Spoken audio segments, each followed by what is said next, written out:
Assalamualaikum warahmatullahi wabarakatuh. Perkenalkan, nama saya Zahra Aurelia dengan NIM G0025223 dari kelompok A4. Di sini saya mau membuat video laporan anatomi. Pertama, laporan 1 yaitu Pak Harjo, seorang pria berusia 68 tahun, datang ke dokter dengan keluhan gerakan tubuh yang makin lambat, kaku pada otot, dan tangan kanannya sering bergetar sendiri pada saat sedang santai. Dokter mendiagnosis Pak Harjo menderita penyakit Parkinson, yaitu penyakit neurodegeneratif yang merusak pusat kendali gerak motorik di otak. Nah, pertanyaan pertama, penyakit Parkinson berkaitan erat dengan kerusakan substansia nigra. Jelaskan letak anatomis dari substansia nigra. Yang kedua, jelaskan struktur anatomi apa saja yang menyusun ganglia basalis. Ketiga, substansia nigra berada di area batang otak. Jelaskan secara berurutan anatomi penyusun batang otak atau truncus encephalitis. Pertama, kita akan menjawab yang letak anatomis dari substansia nigra. Nah, substansia nigra sendiri itu merupakan suatu kumpulan neuron yang terletak di mesencephalon atau otak tengah. Nah, strukturnya itu berada di antara tegmentum mesencephalon pada bagian dorsal dan crus cerebri pada bagian ventral. Nah, substansia nigra ini terdiri atas dua pars, yaitu pars compacta yang dimana bagian ini berpigmen neuromelanin, dan selanjutnya ada pars reticularis yang mengandung neuron tidak berpigmen. Nah, kenapa substansia nigra terlihat lebih gelap dibanding sekitarnya? Karena dia itu mengandung banyak pigmen neuromelanin, yaitu zat sejenis melanin kulit yang terbentuk secara alami sebagai hasil produk sampingan dari dopamin.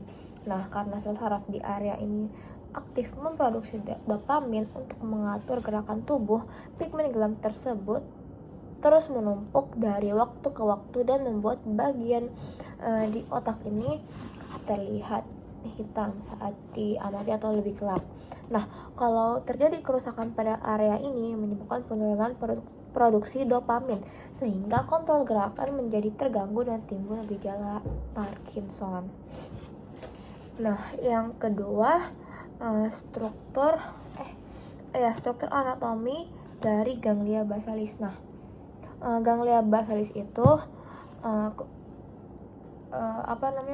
kelompok substansia grisea yang terletak di central hemispherium cerebri atau di antara thalamus dengan substansia alba hemispherium cerebri. Nah, ganglia basalis itu tersusun atas 4. Yang pertama ada nucleus caudatus, yaitu berbentuk seperti lengkung dengan kaput di ujung anterior dan mengecil di posterior sebagai cauda.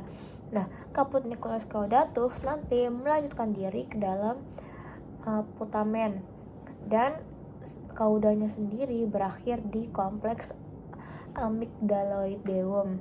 Nah, yang kedua ada nucleus lentiformis yang terdiri atas 2, yaitu putamen di lateral dan juga globus pallidus di bagian medial yang dipisahkan oleh lamina medullaris externa. Nah, yang ketiga ada corpus atau nukleus yang berhubungan dengan sistemik limbik. Dia tuh berhubungan erat dengan ulkus pada gyrus hipokampi. Nah, yang keempat ada claustrum yang dimana dia tuh lamina griseanya lebih tipis di antara putamen dan juga insula. Nah, lanjut di laporan kedua, yaitu Pak Joko, seorang pria berusia 60 tahun, tiba-tiba mengalami pusing, berputar atau vertigo yang sangat hebat, penglihatan ganda, dan kesulitan menelan saat sedang makan siang. Ia juga merasakan separuh badan kirinya mendadak lemas. Keluarga segera membawanya ke IGD. Setelah dilakukan pemeriksaan CT scan kepala, dokter mendiagnosis Pak Joko mengalami stroke batang otak akibat adanya penyumbatan pada pembuluh darah. Nah, pertanyaan pertama, jelaskan sistem vaskularisasi circulus arteriosus Willisi. Kedua, jelaskan anatomi 3 bagian utama penyusun struktur anatomi batang otak. Yang ketiga, gejala pada wajah dan mata Pak Joko terjadi karena gangguan pada saraf kranial. Batang otak adalah tempat beradanya bagi sebagian besar nukleus saraf kranial. Jelaskan nervus cranialis apa saja yang tempat keluarnya terletak di bagian pons. Disuruh jelaskan nama, nomor, serta fungsi dari nervus kranial yang keluar di pons. Baik, kita mulai dari soal yang pertama, yaitu menjelaskan vaskularisasi circulus arteriosus Willisi. Nah, jadi circulus arteriosus Willisi itu pertama kita lihat dari di sini ada yang namanya arteri vertebralis. Nah, nanti arteri vertebralis ini akan berlanjut menjadi arteri basilaris kayak gitu. Nah, arteri basilaris ini akan bercabang menjadi dua, yaitu arteri cerebri posterior. Nah, di arteri cerebri posterior ini ada pars postcomunicalis dan pars precomunicalis. Nah, lanjut di barusan saya jelaskan tadi di bagian posterior, lanjut ke bagian anterior. Nah, di bagian anterior pertama dimulai dari yang namanya arteri carotis interna. Nah, nanti arteri carotis interna ini akan bercabang menjadi arteri cerebri media, arteri cerebri media, dan arteri communicans posterior. Juga ada arteri communicans anterior. Nah, yang menghubungkan antara posterior dan anterior itu adalah arteri communicans posterior. Nah, sedangkan ada juga arteri communicans anterior. Dia itu menghubungkan antara apa? Antara arteri cerebri media dan juga arteri cerebri anterior. Seperti itu. Lanjut di soal nomor 2. Pertama kita mulai dari mesencephalon. Mesencephalon ini substansia nigra akan membagi pedunculus cerebri menjadi crus cerebri dan juga tegmentum. Nah, crus cerebri di bagian anterior dan tegmentum di bagian posterior. Untuk crus cerebri yaitu mengandung serabut descendent fibrae corticopontines, fibrae parietopontines, fibrae corticobulbares medialis et lateralis, fibrae corticonuclearis, dan fibrae corticospinalis.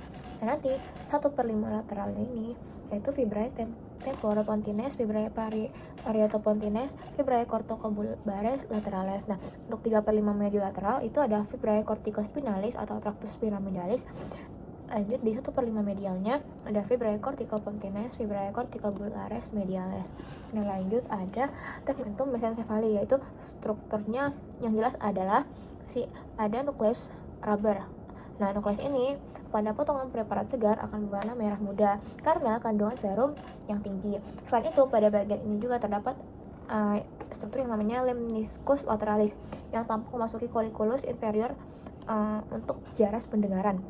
Nah, colliculus inferior itu merupakan stasiun relay untuk jaras pendengaran menuju talamus pada corpus geniculatum mediale. Lanjut ke substansia nigra. Saya pikir substansia nigra sudah dijelaskan tadi. Jadi saya yang dimana dia itu ada dua pars.